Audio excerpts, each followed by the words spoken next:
അധികാര രാഷ്ട്രീയത്തിൻ്റെ ഭാഗമായി CPM ജില്ലാ സെക്രട്ടറിയുടെ ഓഫീസിൽ ഒളിക്യാമറ വച്ച് അദ്ദേഹത്തെ കുടുക്കി അദ്ദേഹത്തിൻ്റെ കുടുംബജീവിതവും സമൂഹത്തിൽ അദ്ദേഹത്തിനുണ്ടായിരുന്ന സൽപ്പേരും എല്ലാം നഷ്ടപ്പെടുത്തിയവരാണ് CPMൻ്റെ ജില്ലാ നേതൃത്വം. ആ കാലഘട്ടത്തിലെ അതേ നേതാക്കന്മാർ ഇന്ന് CPMൻ്റെ ജില്ലാ നേതൃത്വത്തിലുണ്ട്.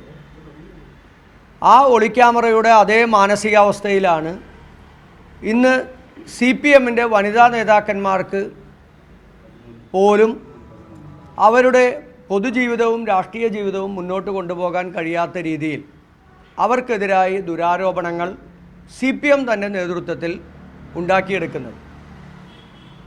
ഈ വിഷയവുമായി ബന്ധപ്പെട്ട് എവിടെ നിന്നാണ് ഈ ആരോപണമുണ്ടായത്, ആരാണ് ആദ്യം ഈ ആരോപണങ്ങൾ ഉന്നയിച്ചത്, എവിടെ നിന്നാണ് ഉണ്ടായതെന്ന് CPM ഇതുവരെ അന്വേഷിച്ചിട്ടുണ്ടോ? എത്രയോ ദിവസക്കാലമായി വിവിധ പ്രദേശങ്ങളിൽ നിന്നുള്ള CPM നേതാക്കന്മാരുൾപ്പെടെ കോൺഗ്രസിൻ്റെ നേതാക്കന്മാരുൾപ്പെടെ ഞങ്ങളോട് പറഞ്ഞിട്ടുണ്ട്, ഞങ്ങളാരും അത് പൊതുസമൂഹത്തിലോ അല്ലെങ്കിൽ സോഷ്യൽ മീഡിയയിലോ ഞങ്ങളാരും എഴുതിയിട്ടില്ലല്ലോ. ഞാനൊരു DCC പ്രസിഡൻ്റ് അല്ലേ. എനിക്ക് ഈ വിവരം ഈ മാധ്യമത്തിൽ വരുന്നതിന് എത്രയോ ദിവസക്കാലം മുമ്പ് എന്നോട് വിവിധ ആളുകൾ വിളിച്ചു പറഞ്ഞു. അപ്പോൾ അടിസ്ഥാനപരമായിട്ടുള്ള ഒരു തെളിവില്ലാതെ നമ്മളെങ്ങനെയാണ് ഈ കാര്യങ്ങൾ ഉന്നയിക്കാൻ സാധിക്കുക? അപ്പോൾ ആ തെളിവില്ലാത്ത കാര്യം നിരന്തരം പറഞ്ഞ് അത് പിന്നീട് ഒരു പത്രത്തിൽ വാർത്തയായി വന്നു. ആ വിഷയമാണ് പിന്നീട് സാമൂഹ്യ മാധ്യമങ്ങളിലടക്കം വലിയ ചർച്ചയായത്. സാമൂഹ്യ മാധ്യമങ്ങൾ ആർക്കാണ് നിയന്ത്രിക്കാൻ സാധിക്കുക? ഏത് രാഷ്ട്രീയ പാർട്ടിക്കാണ് നിയന്ത്രിക്കാൻ സാധിക്കുക?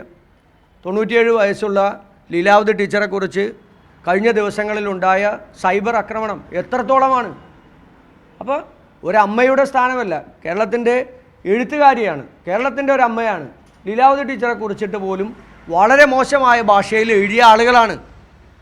BJPയും സംഘപരിവാറിൻ്റെയും രാഷ്ട്രീയമെന്ന് പറയുന്നത് അത് വിമർശിക്കപ്പെടുന്ന ഒരു സമയത്താണ് ഇത്തരത്തിലുള്ള കാര്യങ്ങൾ വരുന്നത്. എവിടെ നിന്നാണ് ഷൈൻ ടീച്ചർക്ക് ഇത് കോൺഗ്രസ് ആണ് അല്ലെങ്കിൽ പ്രതിപക്ഷ നേതാവിൻ്റെ മണ്ഡലത്തിൽപ്പെട്ട ഒരാളെന്നുള്ള രീതിയിൽ, ഒരു ജനപ്രതിനിധി എന്നുള്ള രീതിയിൽ അവർക്ക് ഈ കാലഘട്ടത്തിനിടയിൽ എവിടെയെങ്കിലും അവരെക്കുറിച്ചൊരു മോശമായി ഏതെങ്കിലും ഒരു കോൺഗ്രസ് നേതാവ് അല്ലെങ്കിൽ ആ പറവൂരിലെ ഏതെങ്കിലും ഒരു കോൺഗ്രസ് പ്രവർത്തകൻ ഇവർക്കെതിരായി സംസാരിച്ചിട്ടുണ്ട്? അപ്പം ഇതൊന്നുമല്ല, ഇത് CPMൻ്റെ അധികാര രാഷ്ട്രീയത്തിൻ്റെ ഭാഗമായി ഉണ്ടായ അവരുടെ ഇടയിലുള്ള പ്രശ്നമാണ്. അത് അവർക്ക് നന്നായി അറിയാം.